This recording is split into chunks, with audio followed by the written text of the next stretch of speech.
Sebagai orang yang baru gabung dengan komunitas GNU Linux lokal, ada banyak obsesi yang gak gue ngerti alasannya. Salah satunya adalah Kali Linux. Sebelum gue join komunitas lokal, Kali Linux ini cuma sekedar nama distro yang jarang-jarang disebut. Tapi kalau di komunitas lokal ini udah jadi bahasan sehari-hari komunitas, dan bahkan ada yang install dan jadiin ini daily driver. Yang dimana menurut gue aneh gitu. Dari seluruh distro GNU Linux yang ada di dunia ini, cuma Kali Linux yang developernya gak nyaranin pakai distro mereka secara official. Bahkan distro yang dianggap orang sulit kayak Arch Linux, Gentoo, dan LFS gak pernah ngelarang orang pakai distronya. Larangan ini sebenarnya bukan tanpa alasan. Meskipun mereka terlihat pakai desktop environment yang dipakai distro besar, Kali Linux bukanlah distro yang didesain buat pengguna umum. Ada hal dan komponen yang dibuat sedemikian rupa buat membantu kegiatan cybersecurity yang gak berguna atau bahkan jadi penghalang untuk jadi produktif. Contohnya, Kali Linux memblokir beberapa service network dari sistem kayak Bluetooth, printer, dan lainnya dengan alasan keamanan. Lalu ada Kali Linux yang pakai kernel khusus dengan patch wireless injection yang cuma berguna ketika ngelakuin cracking, dan repositori yang sengaja terbatas yang kalau kalian ubah bisa merubah fungsi Kali Linux secara keseluruhan. Dengan gitu, orang yang pakai Kali Linux sudah seharusnya tahu seperti apa sistem yang mereka pakai. Pakai Kali Linux itu artinya kalian mengerti pengetahuan dasar GNU Linux seperti cara pakai package manager, pakai CLI, dan lainnya. Itulah kenapa kalau ketika kalian bertanya gimana cara install Steam di Kali Linux, kalian gak bakal dapat jawaban.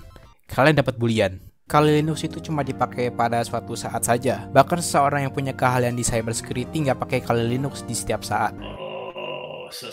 Misal, Pak Ono, salah satu pakar cybersecurity di Indo. Beliau pakai Ubuntu dan beliau cuma pakai Kali Linux di VM ketika lagi ngajar sebagai dosen atau ketika bikin video. Karakter utama dari Mr. Robot yang diidolain hacker pakai Kali Linux lewat live USB di suatu scene. Dan dia kelihatan pakai Linux Mint ketika daily driver. Terus Edward Snowden, orang yang ngebobol dan ngebeberin data rahasia NSA. Dia juga pakai Ubuntu, dia nggak pakai Kali Linux. Dia bahkan terkenal dengan nyaranin distro Tails. Jujur, gue gak ngerti ide buat nginstal Kali Linux dan ngejadiinnya daily driver datang dari mana. Ketika banyak toko cybersecurity yang gak nyontoin ini, justru malah orang-orang amatir dan bahkan yang masih awam yang ngelakuin kayak beginian. Jika kalian ingin atau sedang pakai Kali Linux sebagai daily driver, ada baiknya kalian perlu pikir ulang alasannya. Dan ini juga berlaku pada distro cybersecurity lainnya seperti Parrot atau Black Arch. Kalau kalian ingin pakai GNU Linux, ada banyak distro yang bisa kalian pilih selain Kali Linux. Di dokumentasi di mana pihak Kali Linux gak nyaranin pakai distronya, mereka nyaranin buat pakai Ubuntu, Mint, atau Debian. Yang menurut gua pilihan ini udah cukup oke. Dan ketika kalian ingin pakai Kali Linux, kalian bisa pakai live USB atau VM. Jadi ya,